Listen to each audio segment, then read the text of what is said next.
जय हिंद, वंदे मातरम। दोस्तों, एक बार फिर हम आपके बीच अपने वादे के अनुसार आपसे आपके साथ जुड़ चुके हैं। दोस्तों, मैं मनमोहन मिश्रा आपका अपने इस लाइव में स्वागत करता हूं। दोस्तों, जैसा कि मैंने टाइमलाइन पे भी डाला था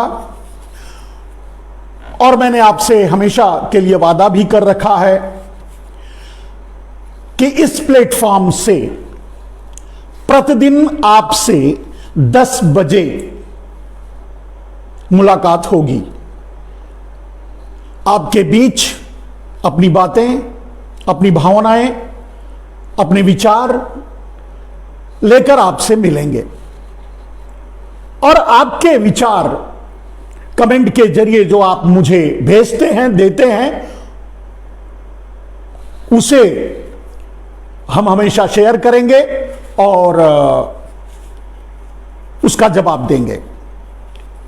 तो दोस्तों, आज जिस विषय पर हम बात करने वाले हैं, यूं तो वो बहुत गंभीर विषय है, लेकिन गंभीर जितना सामने से दिखाई दे रहा है, उससे 1000 गुना उसके पीछे गंभीरता, साजिशें, षड्यंत्र छुपी हुई हैं। तो बात करते हैं हम उस बात की जिसे आपके सामने आज रखना है। मेरे दोस्तों, तो आज आपके सामने रखना है कि भाई नरेंद्र मोदी ने संसद में, लोकसभा में और राज्यसभा में जमकर बोला।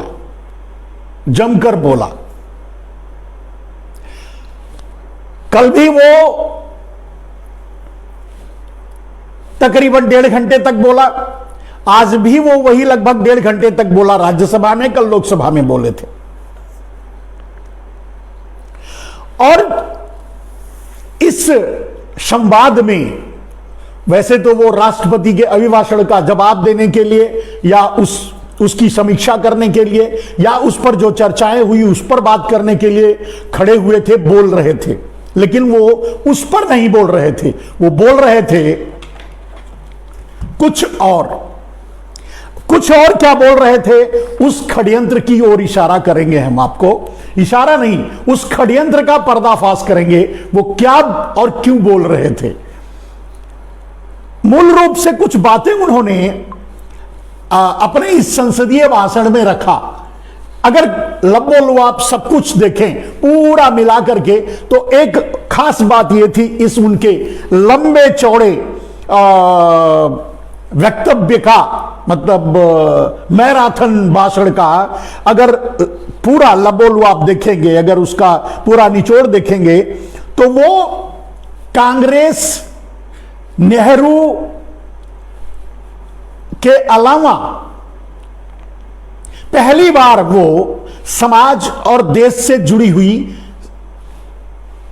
ये अपने इन 2 साल के कार्यकाल पर चर्चा कर नहीं बैठे।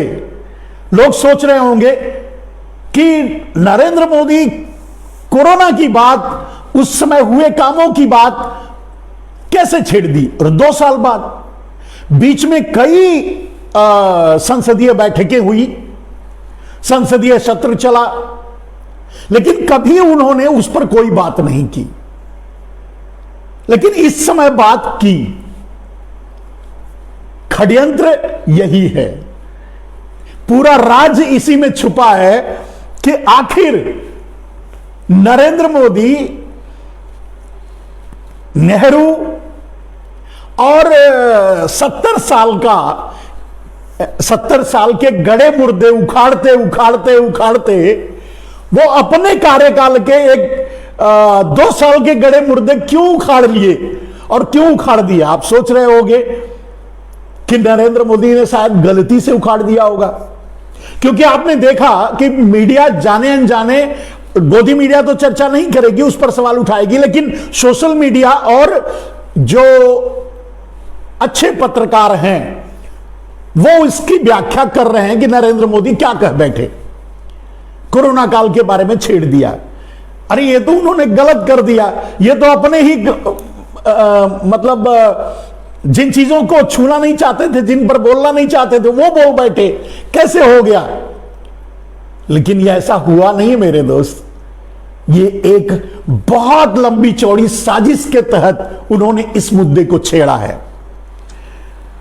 और जिनके प्रति वो साजिश कर रहे हैं उनको भी कुछ न कुछ पता है, उनको भी लगभग पता है। तो अब उस राज से मैं पर्दा उठाऊंगा मेरे दोस्त कि कौन सा टारगेट है, किस लक्ष्य को भेदने के लिए नरेंद्र मोदी ने कोरोना काल का जिक्र, जो उनके कार्यकाल, मतलब उन्होंने वो तो पूरे 8 साल कंप्लीट फेल हुए हैं, झूठ, मक्कारी और नाफरमानी, यू टर्न, बहुत से शब्द इससे कह सकते हैं आप, उसके अलावा उन्होंने कुछ किया ही नहीं। तो आखिर उन्होंने अपने पैर में कुल्हाड़ी क्यों मारी कोरोना काल का जिक्र करके, जो कभी नहीं हुआ। मैं अक्सर एनडीटीवी के पत्रकार रवीश कुमार से यह उम्मीद कर रहा था कि कम से कम वो सवाल पूछेंगे, और जानते हैं इतने समय में, पहली बार इतने समय में रवीश कुमार को भी हिम्मत नहीं हुई थी वो सवाल पूछने का जो आज वो पूछ बैठे। खैर जवाब तो मिलना नहीं है, जवाब मिलेगा नहीं, लेकिन कहने का अर्थ यह है कि नरेंद्र मोदी ने देश और विदेश की मीडिया को, सोशल मीडिया को, आपको, हमको वो अवसर दे दिया है कि हम उसकी बखिया उधेड़ें, उनके कामों की जो भी सराहना या जो भी समझ लो वो करें। तो दोस्त, लेकिन ऐसा उन्होंने क्यों किया? आप सोच रहे होंगे कि वो लड़की पटाओ लड़की पढ़ाओ वाला जो गलती हुआ था, लड़की बचाओ पढ़ाओ की जगह पटाओ कर दिया, ऐसी गलती, ऐसा नहीं हुआ है। उन्होंने लड़की बचाओ और लड़की पटाओ का संवाद जो बोला था वो भी एक हिस्सा था साजिश का ही। और संसद में जब उन्होंने कोरोना काल को छेड़ा तो वो भी नरेंद्र मोदी के उसी साजिश का हिस्सा है। तो वो साजिश क्या है मेरे दोस्त, उस पर मैं प्रकाश डालूंगा और आपको मानना ही पड़ेगा। मुझे पूरा भरोसा है कि आप समझ जाएंगे मैं जो कहना चाहता हूं। और उसकी साजिश यह है मेरे दोस्त, जो काली टोपी और खाकी पैंट, खाकी हाफ पैंट, काली टोपी और खाकी हाफ पैंट और लाल दुपट्टे वालों का की जो साजिश है उसको आप समझ जाएंगे। और वो साजिश है किसी भी कीमत पे, चाहे वो 5 राज्य हारने के लिए नरेंद्र मोदी तैयार हैं, लेकिन किसी भी कीमत पे वो योगी को निपटाना चाहते हैं। अब इस पर मैं विस्तार से आपको बताऊंगा, तब आप समझ जाएंगे। ये पूरा का पूरा उनका जो ना भी भाषण देते तो भी चलता, या 2 शब्द कह के चुप रह, जैसे कभी उन मुद्दों को नहीं उठाया, ना भी उठाते तो कोई बोलने वाला नहीं था। नरेंद्र मोदी से कौन पूछने वाला है कि आप बोलो या जवाब दो या इस तरह। लेकिन जानबूझकर उन्होंने ये इसलिए किया क्योंकि उन्हें पता है कि इसका निगेटिव मैसेज जाएगा, भारतीय जनता पार्टी के प्रति निगेटिव मैसेज जाएगा आम आदमी के बीच। चलिए, जिनके लोग मरे होंगे, जिनके घरों में मौतें हुई होंगी, जिनके लोग ऑक्सीजन के बगैर मरे होंगे, जिनके लोग बिना लकड़ी के न जला सकने के कारण गंगा में बहा दिए गए होंगे, नदियों में बहा दिए गए होंगे, या साधारण मिट्टी में दबा दिए गए होंगे, बालों में दबा दिए गए होंगे, जो आपने देखा था उनके जख्मों को कुरेदने का काम नरेंद्र मोदी ने अगर किया है तो उसके पीछे उनका फायदा क्या है? अब अगर लबोलुआ पूरा अगर देखा जाए तो नरेंद्र मोदी ने जो संसद में भाषण दिया, इससे नरेंद्र मोदी नंगे हुए हैं, उनकी व्यवस्था नंगी हुई है, उनका काम नंगा हुआ है, वो पूरी तरह से बेनकाब हुए हैं। लेकिन उन्होंने जानबूझकर इतना बड़ा रिस्क लिया, जानबूझकर यह काम किया। तो क्यों किया? क्योंकि उन्हें योगी जी को निपटाना है। यानी अगर जैसे हम कहते हैं ना कि अगर देश के लिए सबसे बड़ा खतरा अगर कोई है आज, तो वो है नरेंद्र मोदी। तो अगर नरेंद्र मोदी के से पूछा जाए कि आपके लिए सबसे बड़ा खतरा कौन है राजनीति में, तो वो यही कहेंगे, उनका दिल यही कहेगा, कहेंगे नहीं आड़े अपने अमित शाह से या अपने मित्रों से या वो गुजराती चोर जो उनके साथ रहते हैं, जिनके लिए वो दुनिया भर की चोरियां कर रहे हैं, वो उनसे जब राय मशवरा करते होंगे, तो जब आपस में बात करते होंगे, जब बात उठती होगी, तो आपका सबसे बड़ा दुश्मन कौन है? तो नरेंद्र मोदी यही कहते होंगे कि सबसे बड़ा दुश्मन है योगी, और उसी को निपटाने के लिए आज इतना बड़ा खतरा मोल लिया। ये एक उसका पक्ष है जिसको जब मैं अपना संवाद खत्म करूंगा एक 45 मिनट्स के अंदर, आपको बताने की जरूरत नहीं होगी, आप पूरी तरह से समझ जाएंगे। लेकिन नरेंद्र मोदी ने इस भाषण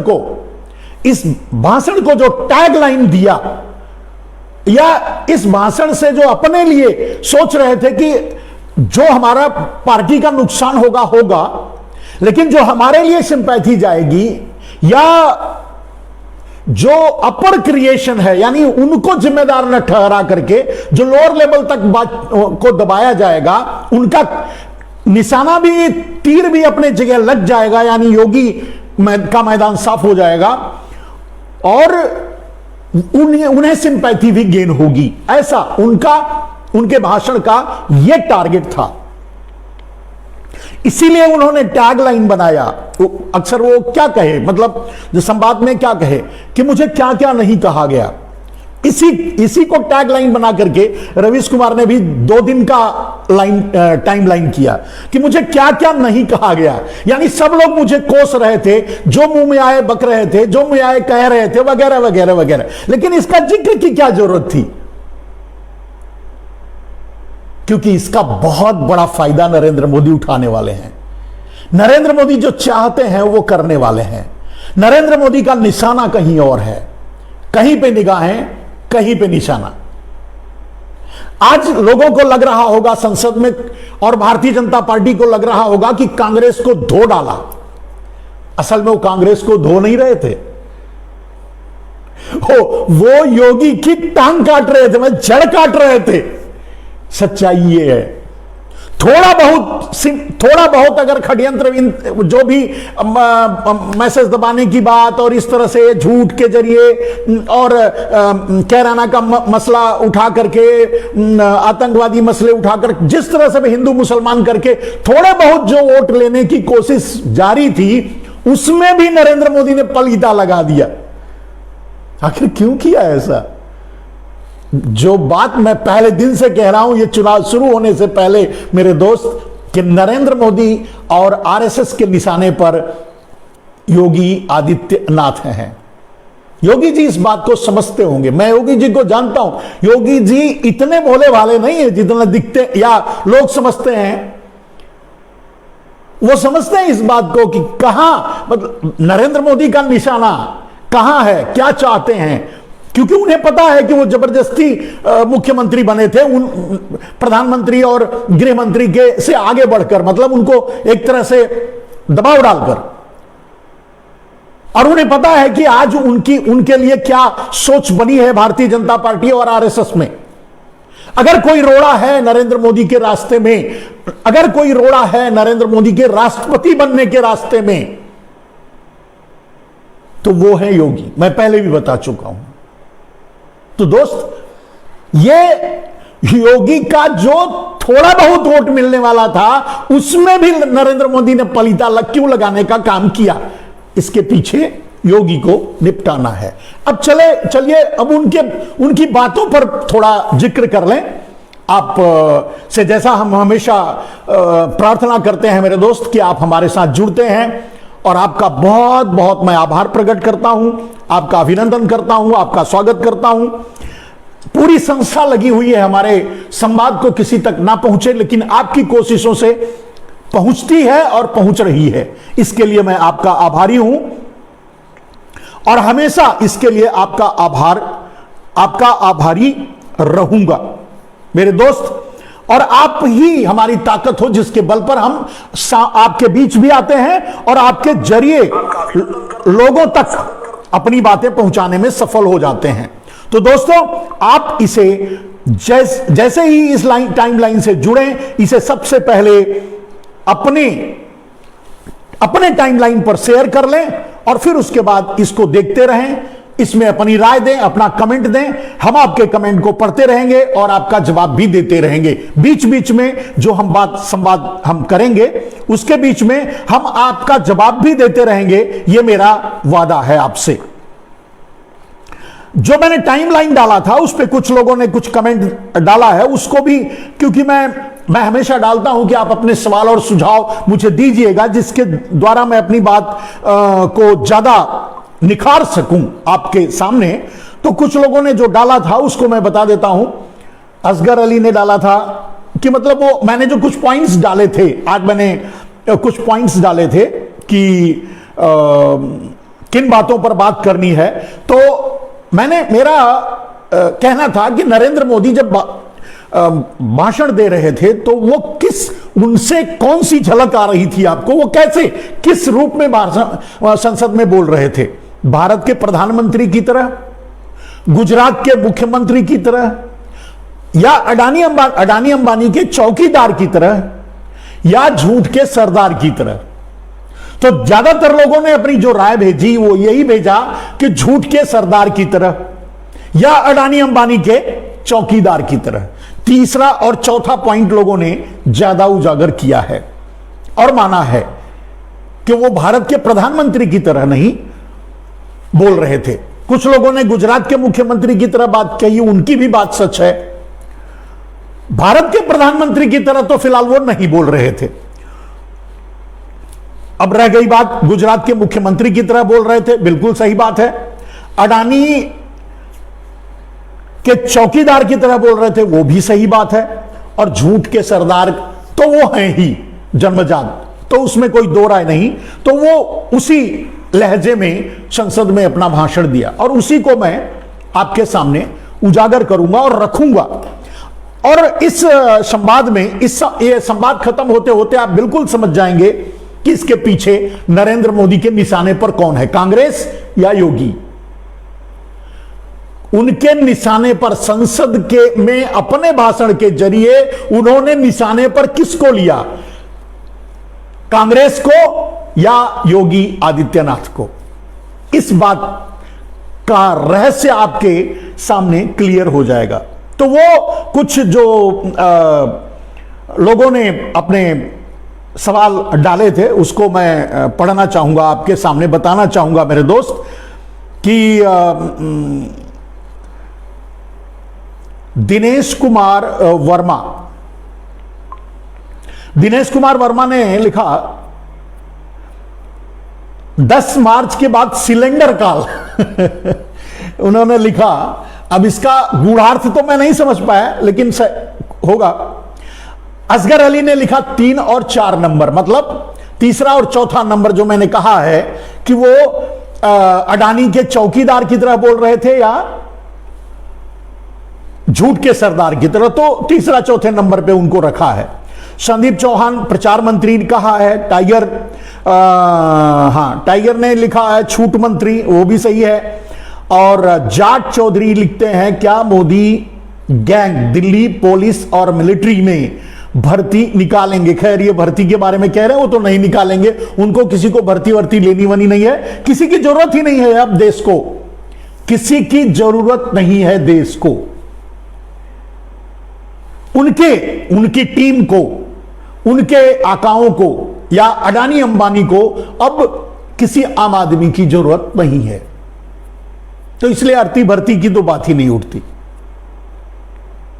हिलाल मोहम्मद भी 3 और 4 लिखा है, मोहम्मद सनाउल्लाह भी 3 और 4 लिखा है। रवि कुमार ने लिखा है मोदी विरोधी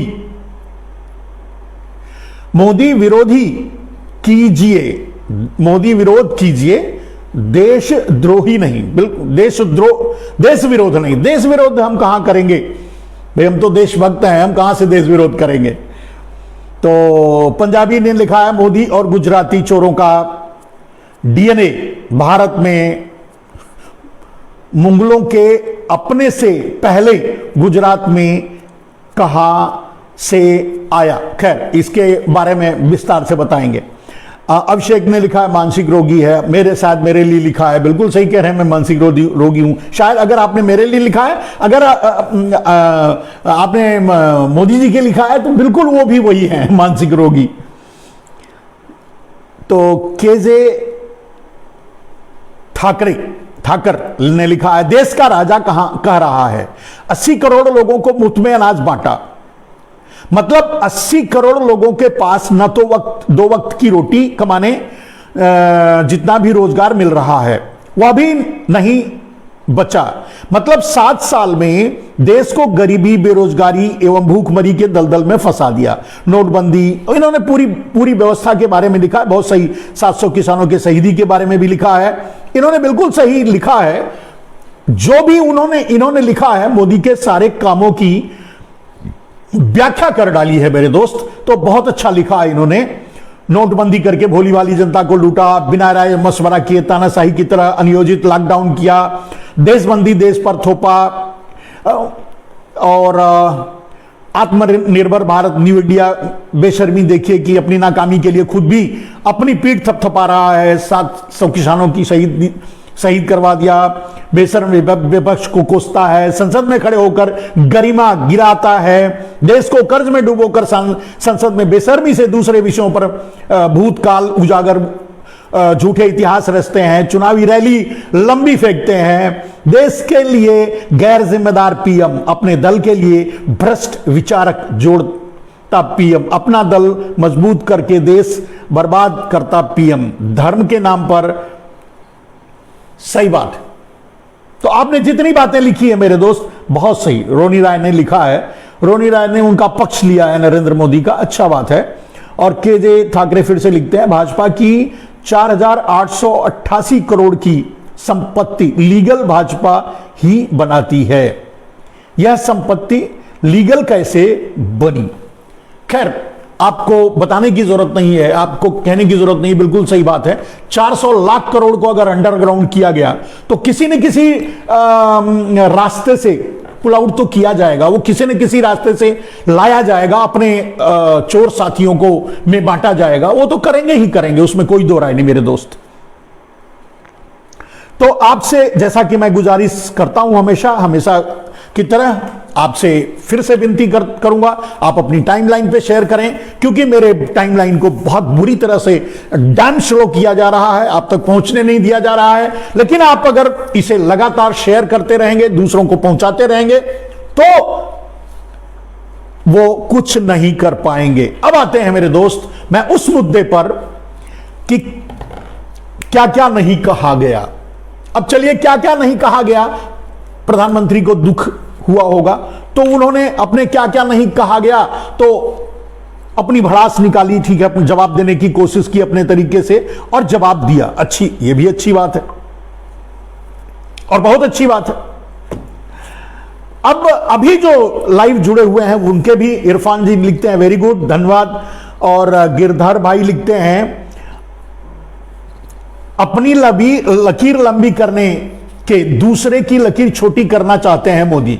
इतिहास में भाजपा का नाम नहीं है, इसलिए इतिहास मिटाना चाहते हैं मोदी। गिरधर भाई बहुत सही लिखा है।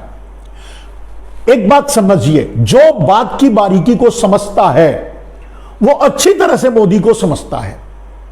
अब कुछ लोग ना जानबूझकर समझकर भी ना समझ बनना चाहते हैं, तो उनके लिए कुछ नहीं कहा जा सकता। श्यामल ने लिखा है कि जुमला फेकेंद्र, धन्यवाद। अब्दुल ने लिखा है, बहुत अच्छा गुरुजी, धन्यवाद। और महराजुद्दीन ने लिखा है, सोडा तो प्रधानमंत्री बनने के चक्कर में है, लेकिन मोदी जी इसे प्रधान भी नहीं छोड़ेंगे। ये किसके लिए लिखा है मैं समझ नहीं पाया, चलिए ठीक है। राजेश राठौड़ जी लिखते हैं, मोदी जी 24 में आएंगे कि नहीं आएंगे? मोदी जी 24 में चुनाव ही नहीं लड़ेंगे। मोदी जी 24 में राष्ट्रपति, उसके पहले अभी 22 में ही वो राष्ट्रपति बन जाएंगे। इसीलिए तो योगी को जिताना नहीं चाहते। योगी को हराने का मकसद ही उनका यही है। योगी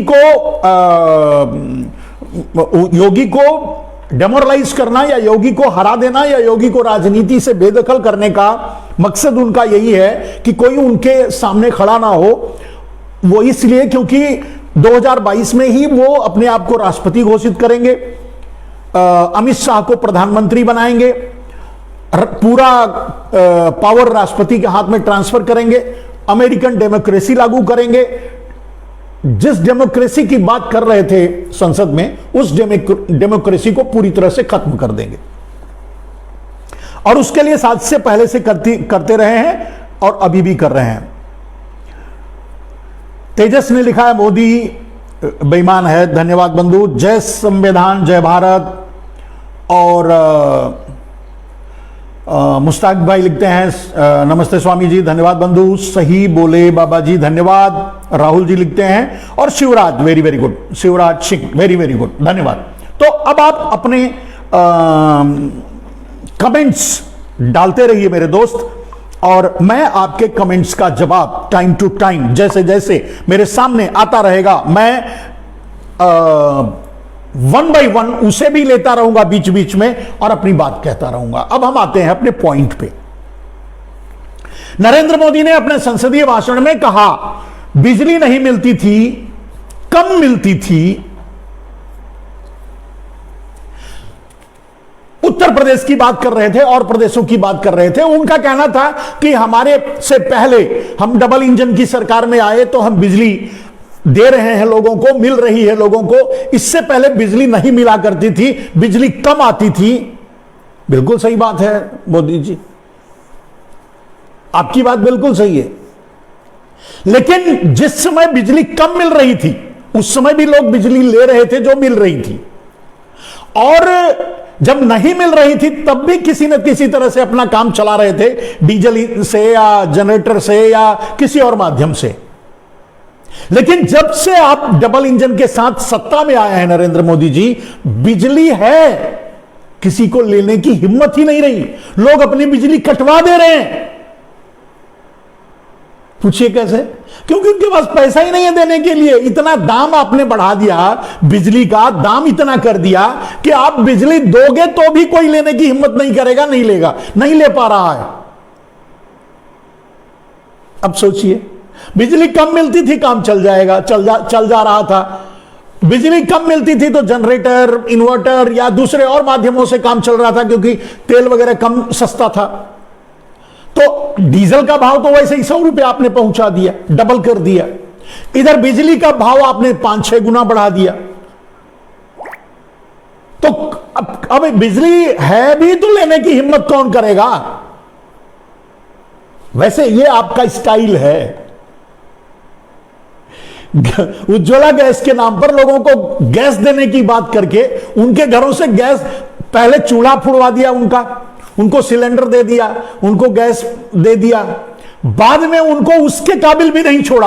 आज गांव की महिलाएं, गांव की माताएं बहनें या गरीब या मजदूर या जो उस लेवल पे हैं, वो फिर से अपने चूल्हे, फिर से अपने साझा चूल्हे, यानी अपने जो पुराने तरीके के चूल्हे थे उनको फिर से अपने घरों में बनाया उसी पर। और यहां तक कि आप जानते हैं, आपके उज्ज्वला गैस का जो टैंकर है ना, उसको ही बहुत से लोगों ने चूल्हे का शक्ल दे दिया और उसी में लकड़ी डालकर जला करके चूल्हा बना लिए।